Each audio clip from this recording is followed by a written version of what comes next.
विदर्भाच्या आणि खानदेशच्या बाबतीत आजच्या ह्या व्हिडिओमध्ये आपण पूर्ण तपशील आणि डिटेल देण्याचा प्रयत्न करूयात। गावा तालुक्यांची नावे देखील आजच्या या व्हिडिओमध्ये घेण्याचा प्रयत्न करूयात। नाशिक क्षेत्रामध्ये वंचित राहिलेला जो काही परिसर आहे तो म्हणजे येवला, मालेगाव, निफाड, देवळा या परिसरामध्ये आज सुरुवात बऱ्यापैकी होऊन जाईल। धुळ्याचा जो काही शिरपूर भाग आहे, त्यानंतर पश्चिमेकडील काही भाग आहे, जळगाव क्षेत्र, जळगावमध्ये सुद्धा आज 2 दिवसापासून इथे सुरुवात होते असं म्हटलं होतं। पण या सुरुवातीला इथे अनेक ठिकाणी गरमीच्या लेवलचे आणि आभाळाचे न थांबण्याचे अडथळे निर्माण झाले होते। आज उन्हाचा चटका दुपारच्या पिरियडला काही भागांमध्ये इथे वाढू शकतो आणि गरमीच्या लेवलमुळे ढगांच्या निर्मितीमध्ये वाढ होण्याची शक्यता आहे। त्यामुळे इथे काही भागांना आज 19 जुलैला दिलासा मिळण्याची शक्यता आहे। त्यानंतर ही सेम प्रोसेस भोकरदन ते जाफराबाद, कन्नड, सिल्लोड भाग आणि इकडे पाहायला गेलं तर इकडे मलकापूर एरिया, चिखली, खामगाव परिसर, काल ह्या परिसरामध्ये रिमझिम ते बुरबुर पावसापर्यंत मजल मारले। पाण्याची थेंबाची जाडी इथे कमी पडली, त्यामुळे इथे समाधानकारक पाऊस झाला नाही। पण आपोआप इथे आज त्या उष्णतेच्या चटक्यामुळे रात्री 10 वाजेच्या आतमध्ये इथे पावसाची रेलचेल वाढू शकते। त्यात अकोला परिसर इथे सुद्धा किचकट प्रोसेस म्हणजे वातावरणाची प्रणाली चांगली मजबूत दिसत नाहीये। पण इथे गरमीच्या लेवलमुळे अकोलाचा बाळापूर, गजानन महाराजांच्या शेगाव पट्ट्यामध्ये काही ठिकाणी झालाय का, पण काही ठिकाणी ते आजही वाढण्याची प्रोसेस चांगली पाहायला मिळते। रिसोड मधल्या अनेक भागांना जोरदार पाऊस काल झालाय, काही भाग याच्यातून थोड्या कमी प्रमाणामध्ये सुटले आहेत, तर यांना सुद्धा आज चांगल्या पावसाच्या रडारवरती मान्सून घेतो आहे। लोणार, मेहकर, सिंदखेड राजाची प्रोसेस आज पुन्हा वाढणार आहे, ज्यामध्ये या भागांचा अनेक गावांचा समावेश राहू शकतो।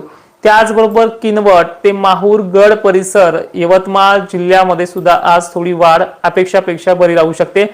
अशीच प्रोसेस लातूर जिल्ह्यामध्ये कालचा जो काही उदगीर, उमरग्यामध्ये मोजक्याच ठिकाणी पावसाची प्रोसेस पाहायला मिळाली। या भागात सुद्धा आज काही प्रमाणात वाढ होताना दिसते। अंबाजोगाई, केज, धारूर ते परभणीच्या गंगाखेड, सेलू, मानवत इथे देखील वातावरण चांगलंच वाढणार आहे। वाऱ्याच्या तीव्रतेला इथे गरमीची लेवल 7 देते, त्यामुळे ढगांचा आकार रात्री 4 दुपारनंतर 4 वाजेपासून प्रोसेसिंग चांगली वाढन आणि तिथून पुढे 8, 9, 10 वाजेपर्यंत पाऊस इथे परत आगमन होणार आहे।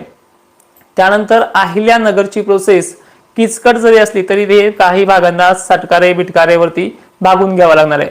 बीड जिल्हा, गेवराई पट्टा, पाटोदा, कडाष्टी, वडवणी ते माजलगाव एरिया आज इथे पुन्हा मागच्या सारखीच थोडी वाढ वाढताना दिसते आणि या भागांना देखील जोर आहे।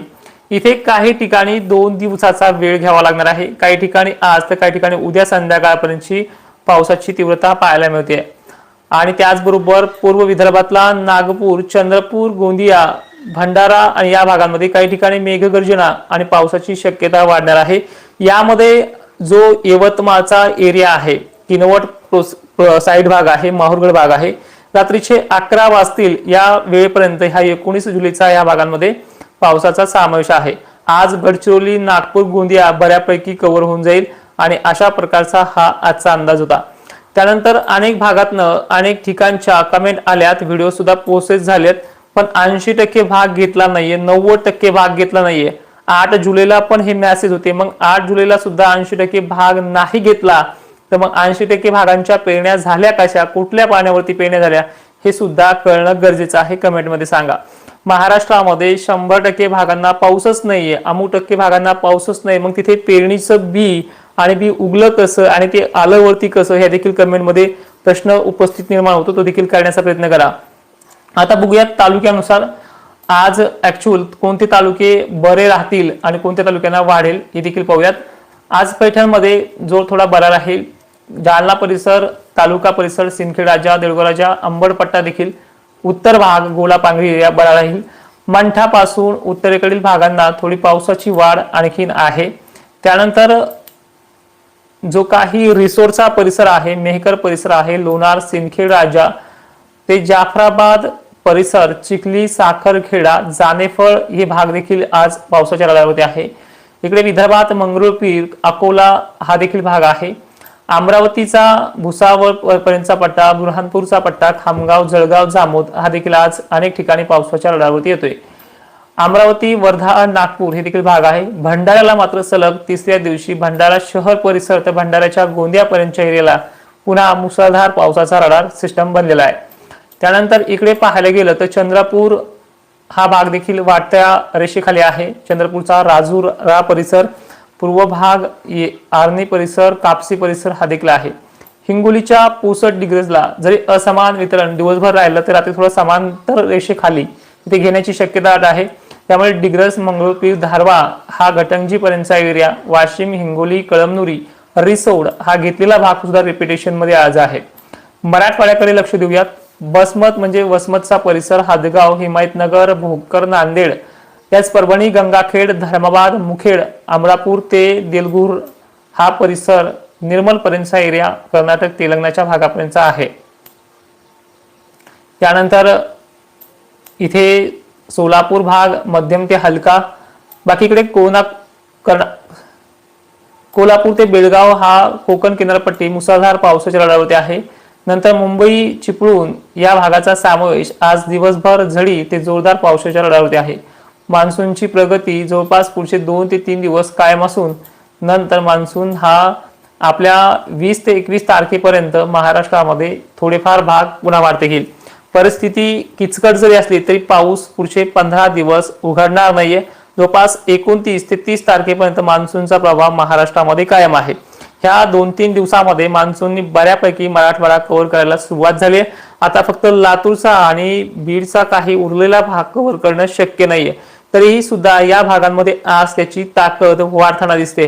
या पलीकडे जाऊन सांगायचं म्हटलं तर जवळपास आज आणि आजच्या 19 आणि 20च्या जुलै रडारवरती थोडा विदर्भाचा भाग वाढून घेतोय.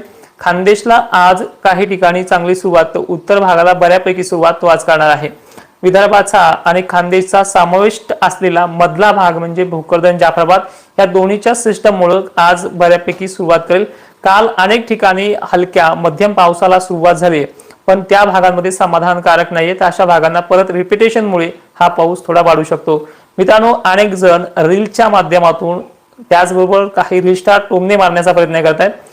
तर मला एक विनंती आहे की बाबा, शासनानं एवढं मोठं सिस्टम दिलेलं आहे, तिकडं आपला तोंड वाढवणं हे काम करणं इकडे काहीही गरज नाही. मी पहिल्यापासून सांगतोय, हे सिस्टम जे आहे मी तुम्हाला समजून सांगण्याचा प्रयत्न करतोय.